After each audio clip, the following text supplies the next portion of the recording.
김민재의 눈은 스테이플러로 찝어야 했어 라고 얘기했어요. 하지만 알잖아? 우리 민재는 기계라고, 머신이라고, 그러면서 그런 걸로 쓰러지지 않아. 바로 다음 경기 뛸 수 있을걸? 이라고 CEO가 긍정적인 전망을 밝혔습니다.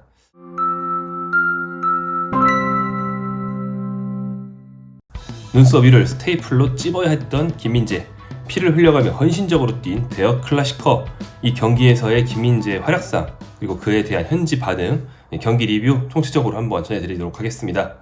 안녕하세요, 볼리입니다. 12월 1일입니다. 한국 시간 12월 1일이 됐습니다. 드디어 이제 올해 마지막 달로 접어들었고요. 그만큼 올해의 축구 역시 이제 막바지를 향해 달려가고 있습니다. 유럽 축구 기준으로는 전반기가 끝나가고 있는데요. 전반기 막판에 열렸던 분데스리가 12라운드 경기입니다.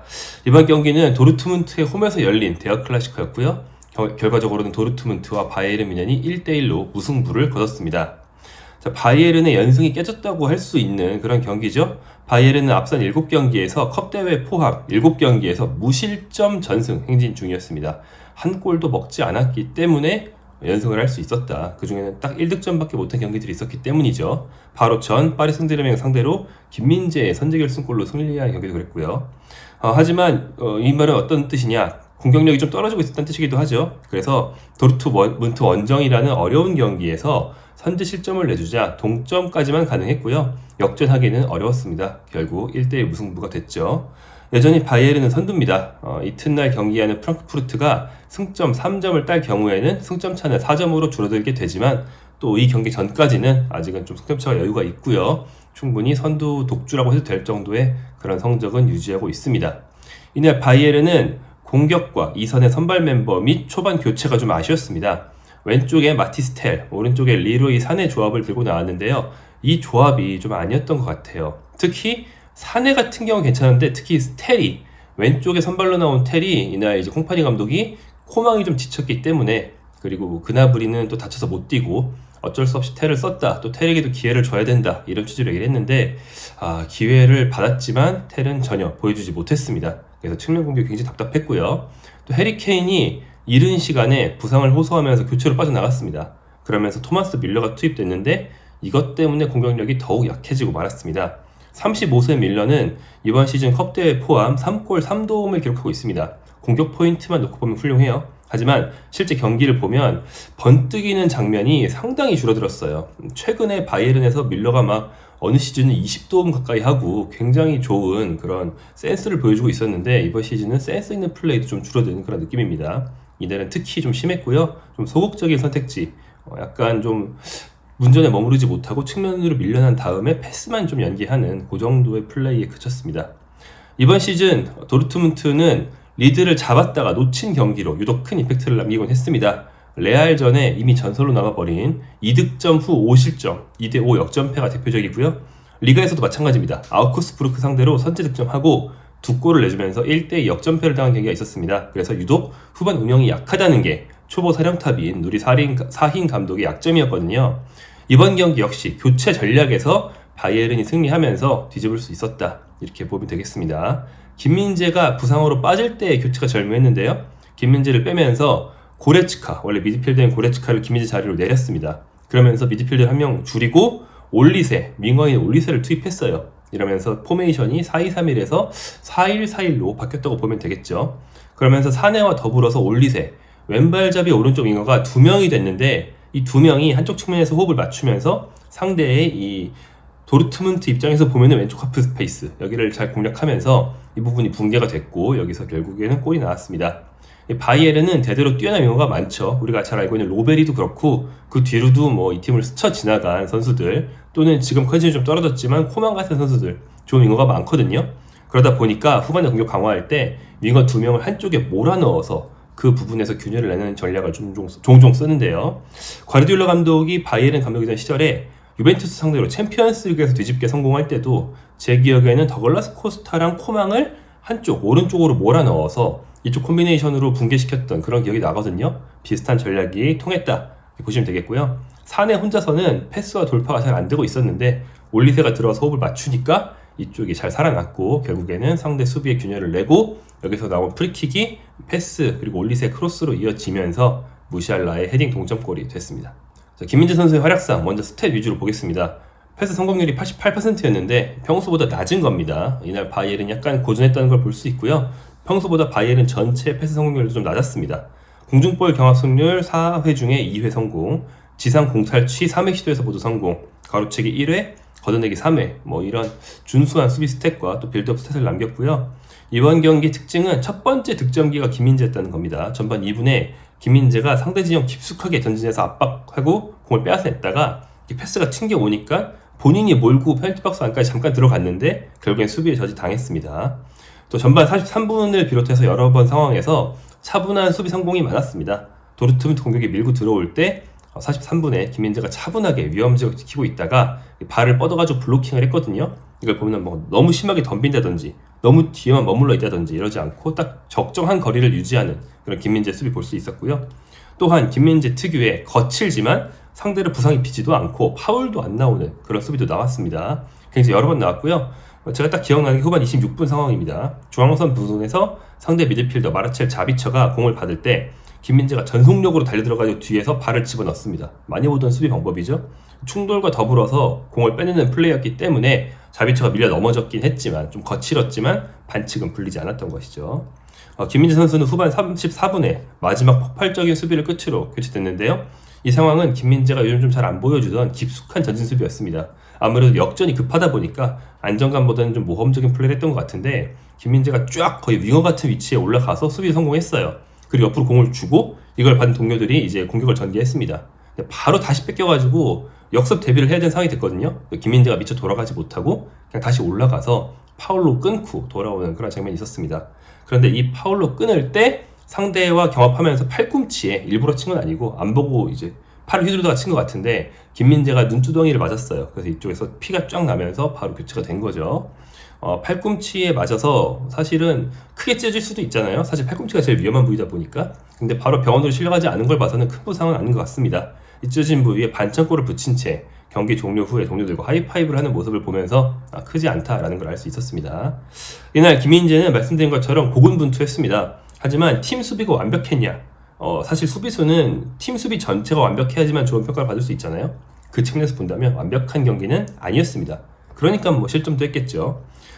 도르트문트는 몇 차례 측면 자원들의 스피드를 살려서 좋은 속공을 했고요. 바이에른이 다 막지를 못했습니다. 특히 바이에른 라이트백으로 나온 멀티플레이어 콘라트 라이머 이 선수가 속도 경쟁에서 밀려서 이쪽에서부터 이제 밀고 들어오는 상대 윙어 기튼스에게 실점을 했거든요. 이 상황도 정말 김민재가 뭐 이번 경기도 나쁜 판단 없었지만 베스트 오브 베스트 판단을 했다면 붙어서 막을 수도 있었겠죠. 물론 그건 너무 가혹한 평가긴 합니다. 뭐 이처럼 김민재가 미처 커버하지 못한 측면에서 들어오는 공들 한 두어 개 있었고요. 아주 안정적인 그런 경기는 되지 못했습니다. 현지 팬 반응을 볼게요. 김민재에 대한 현지 팬 반응 몇 개 가볍게 가져봤는데요. 먼저 레딧에 나온 평가 중에서는 제가 하나 캡처해 왔는데 김민재가 이번 시즌 리가, 분데스리가를 의미합니다. 리가 최고 수비수라고 해도 될까?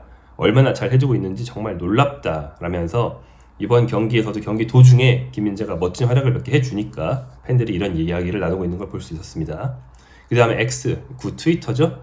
X에서 김민재 선수가 교체돼서 나온 뒤에 반창고 붙이고 그 벤치에 앉아있는 사진에 달려있는 그 타레로 달려있는 대댓들을 모아왔어요.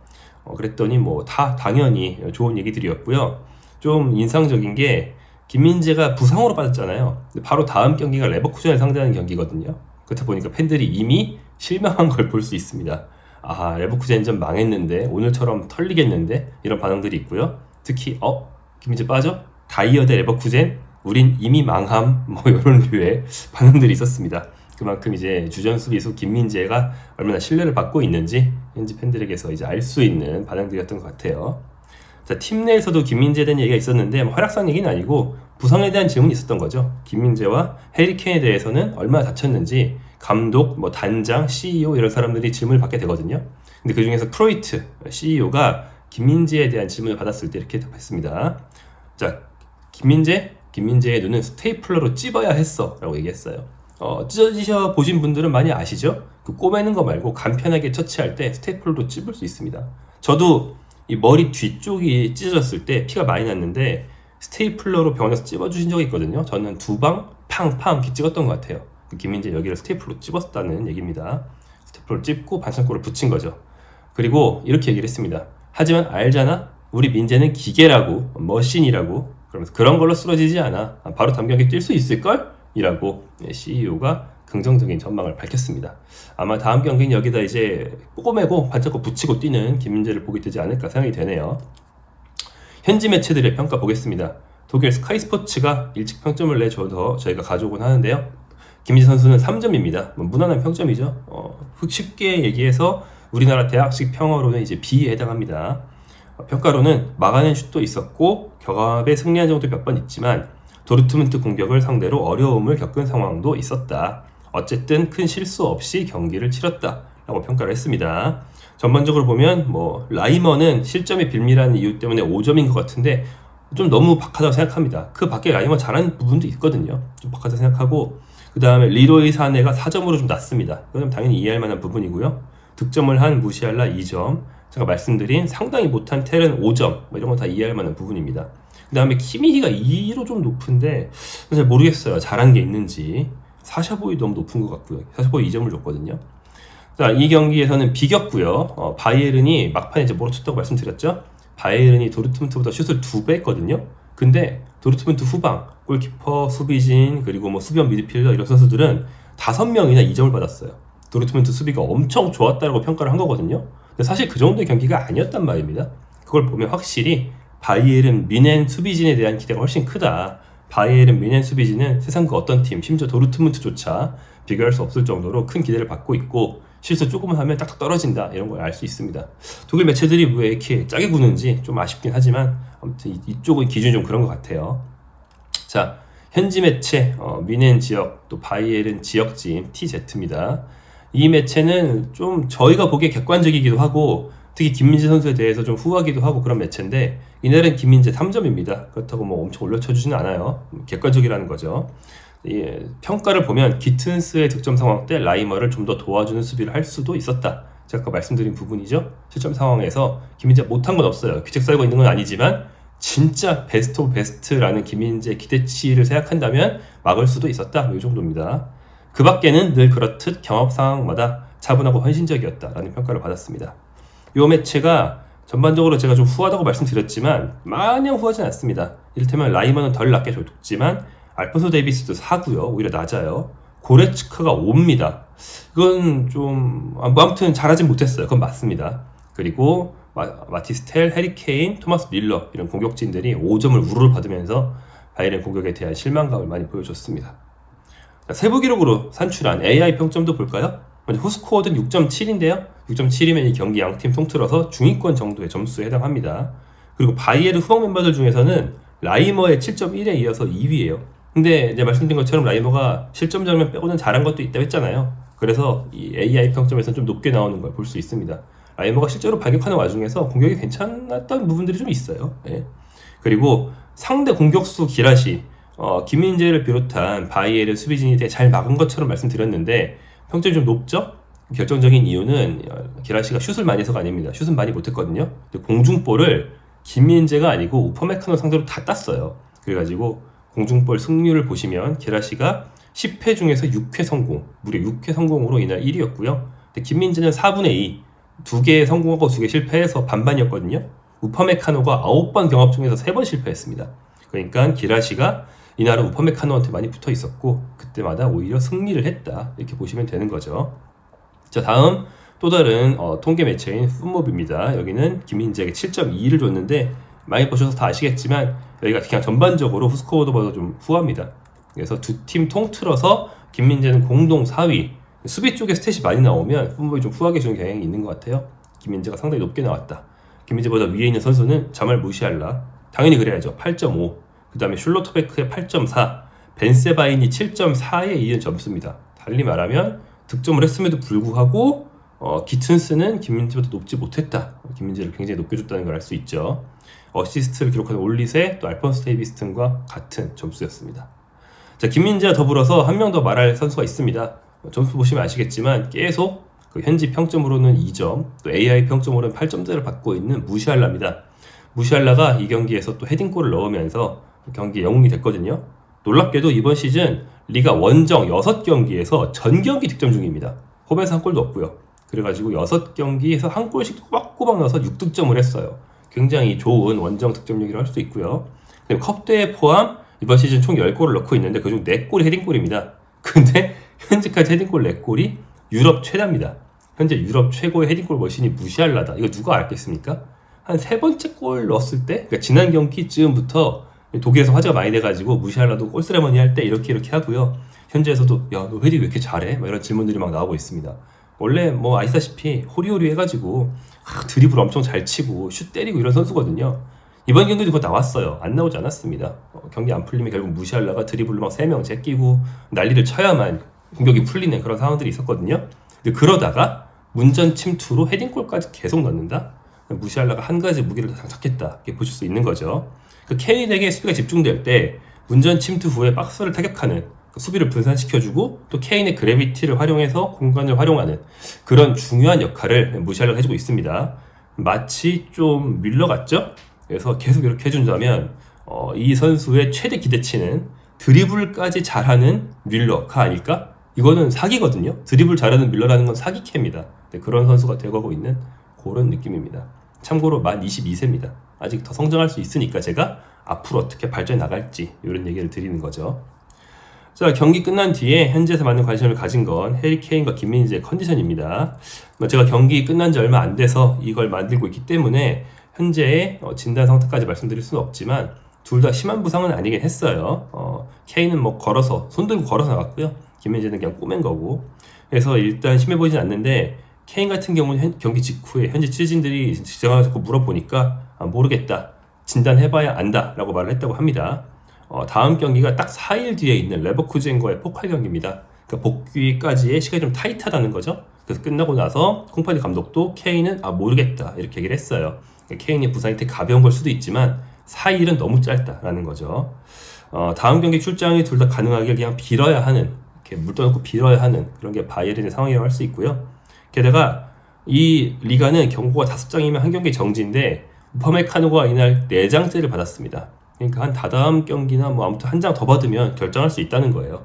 결국 앞뒤를 지켜주고 있던 케인, 김민재, 우파메카노 이 선수들이 잘 몸을 갈아 넣어가면서 뛰어줬기에 미드필더와 이제 2선 쪽의 변화가 커도 버틸 수 있었던 건데 이 케인, 김민재, 우파메카노 쪽이 누군가는 뭐 징계, 누군가는 부상으로 이제 돌아가면서 빠질 때가 오고 있다는 겁니다.